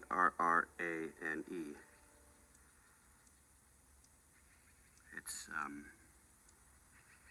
you look on the front cover of Marley and Dave's book, it's a little magenta island in the middle of the Swaukane Graben. This is a portion of the terrain that was thrust up through all the sandstone layers, the swak and the Swaukane, or chumstick, excuse me. And this is an abandoned mine or quarry. And the portion of the terrain is called the Eagle Creek Fault / Anticline. And I've learned about this spot from Charles Mason, an amateur Wenatchee geologist. I think he started the Wenatchee Valley Erratics. So I don't have a rock hammer, but I use my ball peen hammer. Broke open some of this rock. I don't have sunshine either. We're in a canyon here. You're good, Eric. Canyon. So let's see if I can do a nick here. There we go. It's real pretty rock. And of course it's a lot of different rock here. I'm not an expert, but it's I think it was, the parent rock is from 170 million years ago, and it was metamorphosed at the end of the Cretaceous. And then of course this chunk either split away when the Swaukane Graben opened up, and then it was thrust back up through, or it just subsided. There we go. That's familiar. I'd sure like to know what happened there.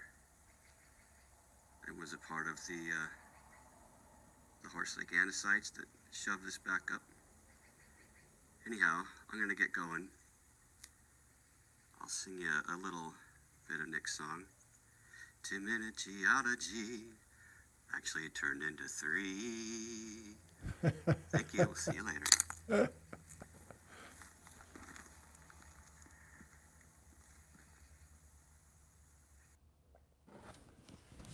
Very good, Eric. Thank you very much. Great to see these little field reports. Natural hit. I got one more, and this is less than a minute, I think. But we did a PBS program. It's called Nick on the Rocks. We did little 5-minute things that we've been airing, and we did one on Lake Chelan. We focused mostly on the ice sheet story and the erratics that are there. But we had Chris Mattinson drive all the way up from Ellensburg. It's a 2-hour drive to Chelan, and he was on camera for, I think, probably 7 seconds. You can count. So it's embarrassing. And at the time, I knew hardly anything about the Chelan Migmatite, so I'm saying wrong stuff in here and the whole thing. But anyway, there's a couple nice quick shots of the Chelan Migmatite that I think you might enjoy from Chris Smart. And otherwise, this will be the last little video portion, and then we'll go to your questions. One more piece of evidence that the ice was here in Lake Chelan. This is polished bedrock. Do you see how grooved it is? There's fingernail scratches, glacial striations left by the ice sheet as it worked its way over this bedrock. And the bedrock itself is unusual. This is not granite. This is a complicated rock that gives us a very specific rare window at the processes that go on deep in the Earth's crust. Chris Mattinson, a geology professor from my school, Central Washington University, has had a lasting relationship with Chelan's bedrock. Based on the position of garnet and other minerals that occur in these rocks, we know that they originally formed about 30 kilometers below the surface. So these rocks record the processes that go on at deep levels underneath the volcanic system. And this is one of the few places in the world where we can actually observe these rocks and study them. Some geologists say the volcanoes were further west and then drifted in and docked here. Wrong. Others think the rocks are local, and an incredible 15 miles worth of uplift brought this beautiful bedrock up the geologic elevator to the surface. Beautiful bedrock, a beautiful glacial lake. Beautiful Lake Chelan. That's how to write a super vanilla script and how not to use a person who knows a lot of stuff. If you're paying attention, kids, that's how to, whatever. Some of those short programs are kind of a disappointment, but people seem to like them. Okay, enough of that. It's time for you. 3:30. Okay. It's time for you. So I will find us. I will pop the chat out like a boss, right between the eyes. I'm going to live chat all the way, bro. And, oh, we got people at the front door. We're going to ignore them. We're going to ignore them. Isn't that nice? Uppercase, please, if you would, and we'll try to answer a few of your questions. The device 9, what can cause that kind of uplift? I really don't know. Oftentimes we have uplift of that magnitude when we have a massive ongoing continental versus continental collision. Think the Himalayas or something like that. But in this case, boy, there's more to the story, and I don't know if we have much of it yet. I'd be happy to share ideas with you, but I don't have them right now. Robert, why did the exotic terranes accumulate here in the northwestern Washington and BC instead of continuing north? Why didn't they continuing north? Well, Robert, I've been teasing that we will eventually, when we leave Washington, and that's coming, I think, We're probably one more weekend in Washington, and then we're going elsewhere, and we will talk about, I can't hold it. There's good evidence that the Swakane Gneiss was not created in Washington. It's in Washington now. That sandstone, that dirty sandstone, out of state. So I'm trying to be focused on the terrains that we have today in Washington, but pretty quickly we're going to realize this is a far-reaching story. That's the best way I can answer your question right now without getting into it too much. Peter, what is the white marbling made of in the Migmatite or Migmatite swirls? That's a good question. Without really knowing, and I didn't describe this as probably succinctly as I wanted to, Migmatites like these in Chelan are a combination of igneous and metamorphic processes. So I visualize without really knowing the details, and maybe Chris Mattinson can correct us at some point. But I think of these white bands as some of the magma, some of the new magmas that have been created in this sausage-making factory. And above this zone, we're going to get this kind of less mafic material that's evolved magma, essentially. So as far as I can tell it, the dark bands are kind of mafic, dark mineral sections that are the original deep crustal magmas, possibly also some of the protoliths if we're going back to an island arc or an ocean story. And then I view the white stuff, without really know what I'm talking about, as more developed magmas, evolved magmas, after some of that sausage making. Whoops, automatic scroll. Saber, is the geologic elevator more like an escalator, sequentially moving terrains down and back up?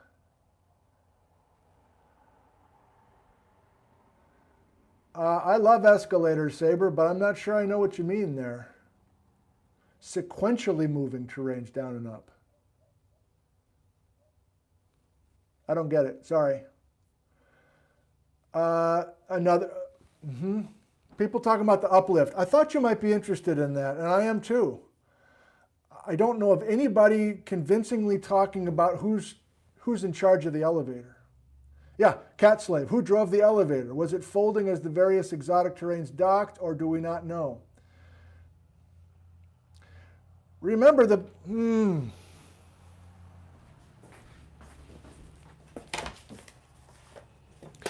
Remember that the biggest picture, the biggest order, I keep coming back to this, and those that are deep into the knowledge here probably scoff every time I do this, but to me, the biggest, grandest story is a huge collisional event 100 million years ago between old North America plowing into what I think is the fixed insular superterrane out in the water. And all this thrusting, all this stacking, all this compressing, all of this metamorphic activity, ultimately all of this, I guess, elevator down and up, at least down, is in response to this thrustal stacking, this pizza box stacking, and pushing the first or oldest, not oldest, pushing the lowest pizza box further and further down. I think we are struggling with the mechanics and the geometries and the orientations, and especially if we're going to start moving this stuff from Southern California to Central Washington or Mexico. Again, that's coming. But I keep coming back to this as the biggest part of the story. And maybe I'll stop coming back to that at some point, but to me, it's tempting to keep going back to that grand story. I guess we'll call it that from now on, the grand story. Elaine, what other metamorphic rocks have sandstone as a protolith? Quartzite, you take the sand grains and just shatter them or crush them, metamorphic quartzite, that would be one example. Frederick, what if there was a basin and range splitting of the crust that would open the crust for a large extrusion from so deep? I don't think you're far off, Frederick, in the sense that I think most visualize the geologic elevator coming up with extending the crust.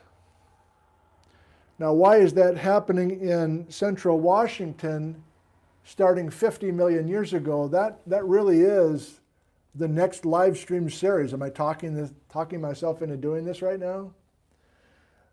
But it's too young for our series today, or this fall. Linda, is the Swakane or Skagit Gneisses the same as the Okanagan Gneisses in BC, Canada? Excellent question.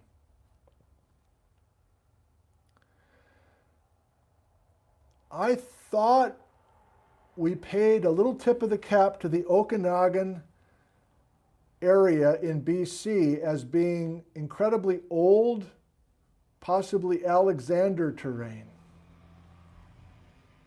So my first order thinking, Linda, is that the Okanagan old rock in southern BC is more like the Chilliwack or the Turtleback and has a much older story coming from northern Europe as opposed to these gneisses here.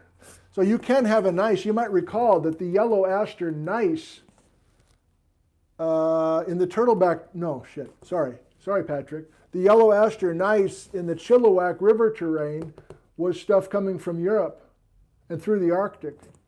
I think that's where the Okanagan fits in without knowing for sure. A couple more and we're done. Automatic scroll. John, could there be a part of a tail of a sinking plate that cooled and rose back up? I love the creativity, John. And you know that I've been avoiding specific plates and specific actions of plates. We'll get into it a little bit, but it's quite difficult to visualize details of plates sinking and rising back up if they're totally gone today. Many steps in logic before we can get to that. A couple more. Why is it called the crystalline core?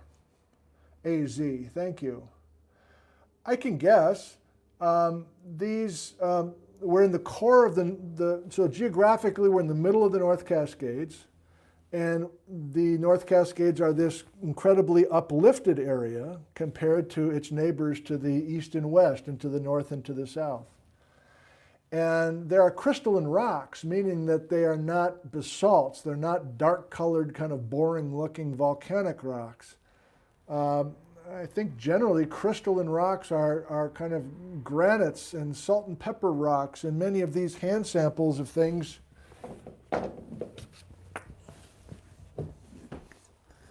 that I've been sharing with you today. These kinds of higher silica rocks that have all these interesting fabrics and textures and foliations. Casually, they're just kind of referred to as crystalline rocks. Even with the Ice Age floods, you can determine which Ice Age flood came from which direction by looking at whether there's crystalline rocks in the flood bar or basaltic, like in Moses Coulee, for instance. Why does the Swakane have a long A and the Spokane pronounced with a short A? I don't know, Bob. It's a good point. Is Spokane also a Native American word? Yeah, I don't know. One more and we're done. Mr. Tony 19, has there been any volcanic activity in the North Cascades in the last 100 million years? Well, of course, in the last 2 million years, Mr. Tony, there is Glacier Peak volcano surrounded by all this crystalline core, Mount Baker surrounded by all this, these pizza boxes. And over the last 40 million years, there's been plenty of volcanism that got established right through all this fruitcake that we've been talking about. But if you're going back earlier than the Cascades, then I don't know the answer. That's a really interesting question. If we're thinking about between, yeah, That'll go in the next live stream series as well. A toast to you.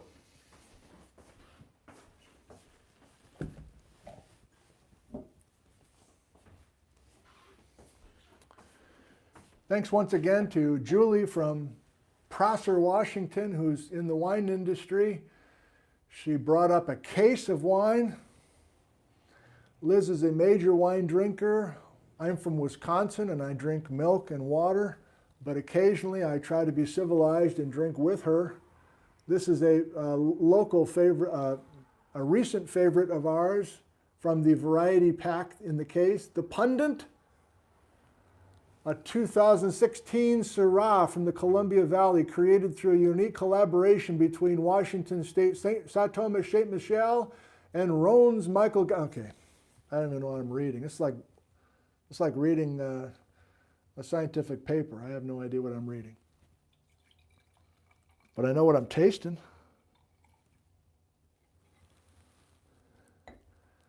And even though I was raised on Jello 1, 2, 3. And tater tot casserole and big wiener, don't ask.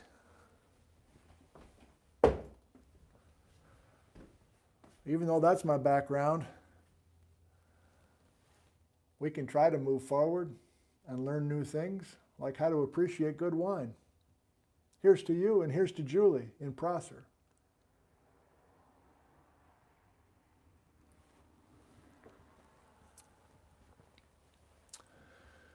Here's to your health in this stressful time.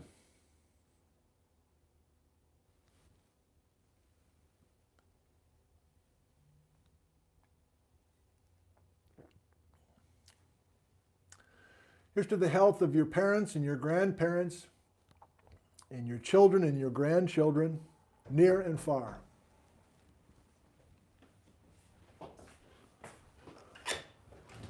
I'm still broadcasting. Thank you, though. Okay. Okay, thank you, Kay. Of course they're all showing up now. They figure he can't still be going. It's like 2 hours later. Here's to them, your family and yeah. Here's to your community, near and far.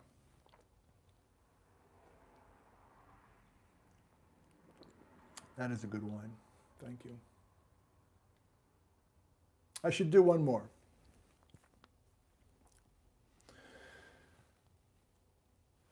Here's to the hardcore scientists who have compiled all this amazing data, and here's to a subset of those hardcore geologists who have the patience and the interest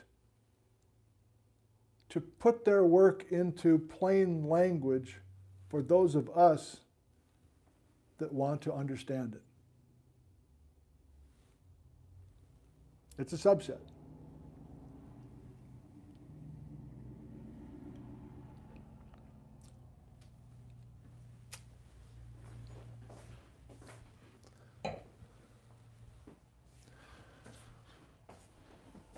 Thank you for joining us from the front porch here in Ellensburg, Washington. You are welcome to come back. You're invited to come back Sunday morning at 9 o'clock. And we will finish coloring this map, Patrick. Not quite. We're going to color in here. We're going to color in here. We're going to do a couple more piercing points, which we haven't done in quite some time. Daddy screwed up right here. I'll talk about that on Sunday. And then I know almost certainly that next Friday, we're going to get here. We got to finish coloring here. There's another story here. But by that point, we will have completed this map in Washington. And it will be time to leave Washington and go looking for friends elsewhere. Thank you for joining us. I love you, and goodbye. Not holding anything. Nothing's falling. Nothing's falling. Just an index finger coming at a white X. See you Sunday morning.